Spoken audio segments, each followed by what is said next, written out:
পিছে বৈকুণ্ঠলৈ আগিলে লক্ষ্মী আৰু নাৰায়ণৰ জীৱন চৰণ দৰ্শন হয়, কিন্তু আজি তাৰ পৰাহে বঞ্চিত হ'ব লগা হ'ল। আপুনি ঠিকেই ভাবিছে, আজি প্ৰথম বৈকুণ্ঠ কৰি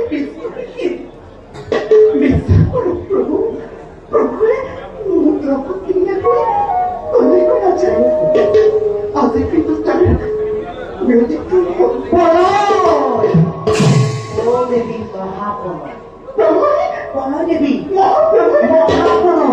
আৰু কিছুদিনতে দেখিবা এই পৃথিৱী একেবাৰে মহাপ্ৰলয় কৰি পানীৰ তলতেই ডুবি পৰিব।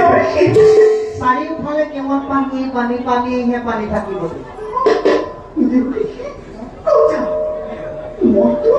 মইতো ইয়াৰ পিছে আপুনি নাৰায়ণক লগ পাইছে নেকি? তাকেইতো কবলৈ আহিছো। গৈছিলো মই কৈলাশলৈ।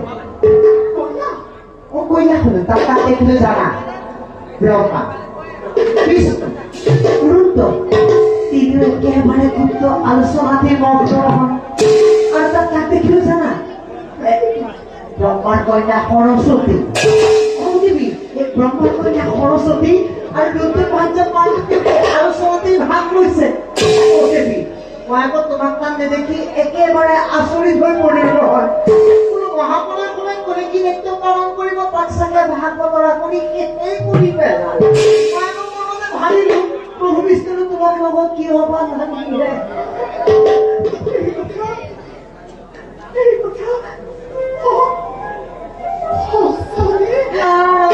সঁচা মিছা দেখিবা তাক গৈ পোৱাৰ লগে লগে ভোলানাথে মোক একেবাৰে টুকটকীয়া বুলি টিকিং কৰিলে।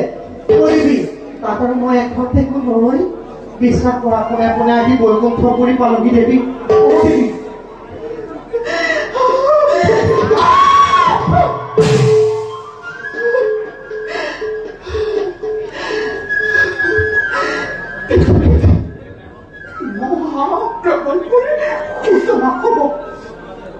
পৃথিৱী আজি ধ্বংস হ'ব।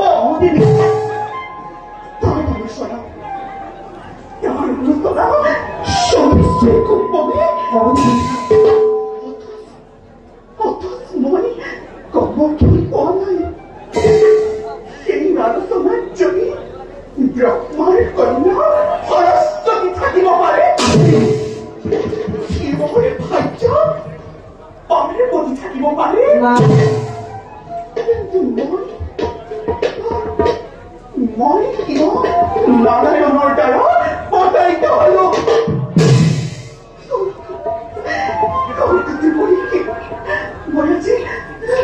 মই আজি বিকলভাৱে অপমানিত হৈছো।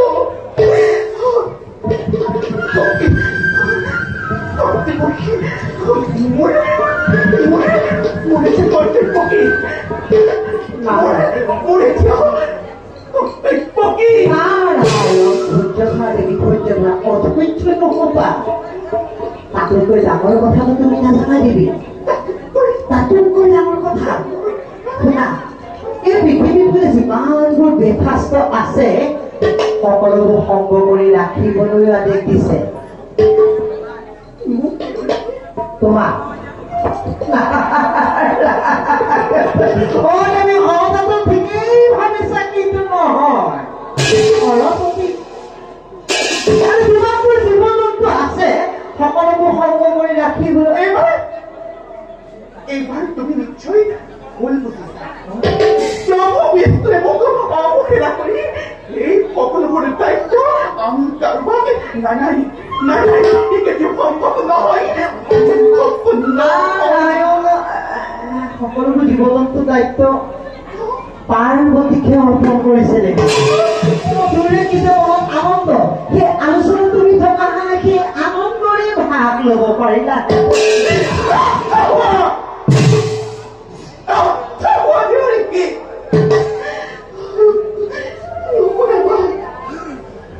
Nukunaba bukit timur, kupon kini.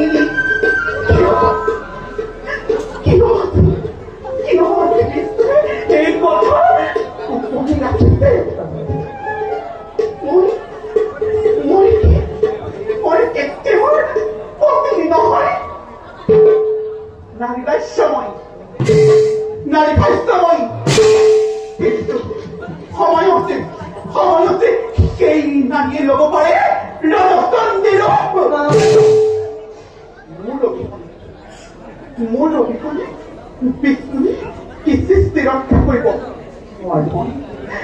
মই সম্প্ৰতি কুচিলম দেউৰীকে প্ৰতিশোধ ল'ম। নাজানে দেৱী, বিষ্ণু তোমাক প্ৰত্যাখ্যান কৰি কৰি গুপুতে সৃষ্টিত কিয় নতুন বাতৰি মেলিব খুজিছে।